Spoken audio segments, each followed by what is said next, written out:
So let's cross then to Manchester. Secretary of State for Defence Grant Shapps joining us. Good morning to you. Look, train strikes today. I gather lots of people left conference last night to get back to London or wherever they've come from before all of the disruption. Do you think there's going to be much of a crowd for the Prime Minister today?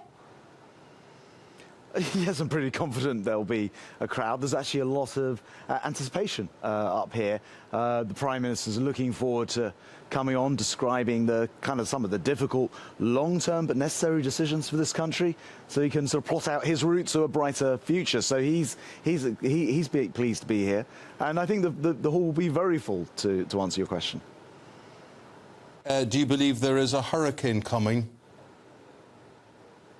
I think you're probably referring to the Home Secretary's speech yesterday, where she makes the very sensible point that actually the world is a dangerous place. We've seen what's happening in Europe. We've seen a lot of people move from Europe, from Ukraine as a result of that, and coming to the UK, including to my house, as it happens, when I had 3 Ukrainians come and live with us for a year. What she's talking about is there is a danger that the world becomes more disruptive and more people are therefore forced to up and move. As Defence Secretary, one of the things that I'm focused on is, of course, trying to keep us safe in the world and try to calm down some of those troubled spots as well, which is why the defence of the realm is so important. But I think that's what she was referring to in her speech, and she makes a very good point. You say she makes a very good point. You know, there were some suggesting that she was, pretty critical of the cabinet, of the government. How comfortable are you with those sort of criticisms being levelled on the eve of the Prime Minister's big conference speech? I absolutely genuinely didn't see it or hear it that way at all. Look, here is a government that has fought tooth and nail against the opposition, against the Labour Party, Sir Keir Starmer, to pass legislation to, for example, stop the illegal migration through small boats, that illegal people trafficking through small boats. And we've done that against all the votes in the Commons and the House of Lords, where Labour have been trying to stop us from passing laws to stop people from coming here illegally. This country's got a big, open, warm welcome for people who are genuinely coming here through the points-based system to improve our society. What is not right is people being smuggled to this country, and that is what we're determined to stop. And by the way, we've actually got the figures down 20%. We've got fewer crossings this year, again, as I say, fighting tooth and nail against an opposition who don't seem to have a plan at all for this. You briefly alluded to the problems in the countries that a lot of these people are fleeing from.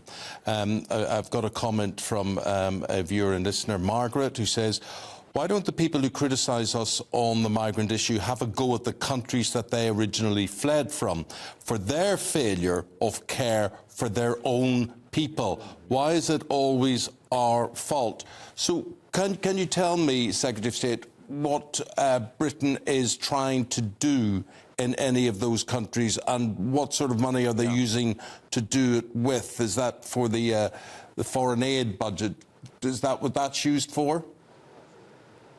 Well, I think both the foreign aid budget, where we try to resolve problems so people don't end up migrating in the first place, but also from a defence point of view, I spend all of my time looking at situations around the world and trying to assist to make sure we don't get mass migrations of people. A very good example, on Sunday, I sent a battalion to Kosovo of British Armed Forces, assigned over to NATO, because we've seen at the Kosovo-Serbian border potential problems, and we all know what happens if these things spark up in places like the Balkans from the history in the past. So we're trying to calm things down. Meanwhile, we saw migration, for example, coming from places like Albania, where there's absolutely no reason for people to be coming here from an asylum perspective from Albania.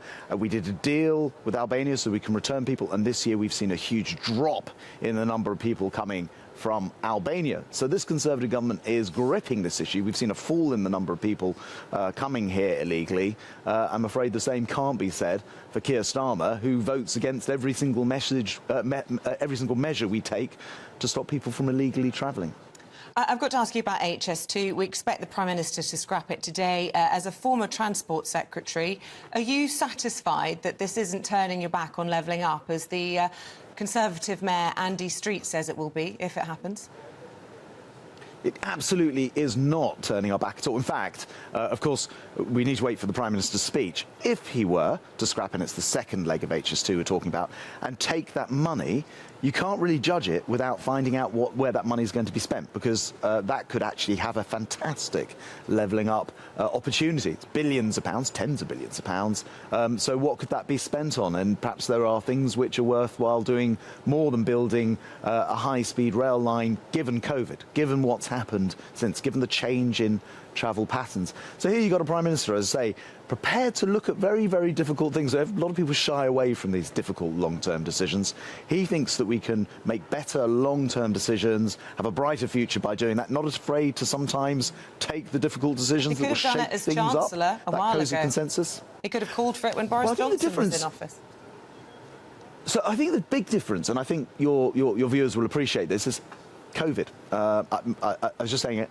My son, who is 19, has taken up a new job, where they only expect him to be in the office 3 days a week. The world has fundamentally changed.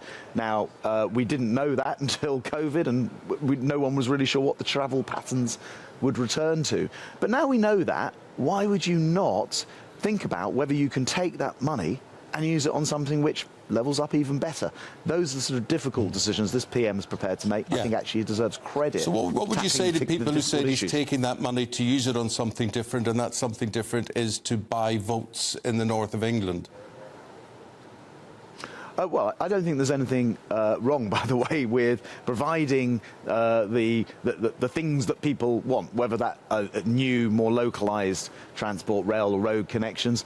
Surely that's the job of politicians. That's a good thing to be doing. We'll have to see. We'll have to wait. First of all, we'll have to wait for a speech. Secondly, we need to hear the other half of this. So far, all we've heard is about HS2 and whether that second leg might not go ahead. We'll still have much faster journeys, by the way, between London and Manchester, significantly faster. There's still upgrading of railway lines that can also digital signalling, modern techniques, which can speed up those journeys. Given what we know about travel patterns, why not take that money and spend it on other things? Difficult decision to make, not going to be popular with everyone. That's the sort of thing this Prime Minister is prepared to do. Unlike, I would suggest, Keir Starmer, who'll say or do whatever he thinks is popular in the moment, not for the long term. Secretary of State, thank you very much indeed for your time this morning. Have a good rest of conference. Appreciate talking to you. Thank you very much indeed.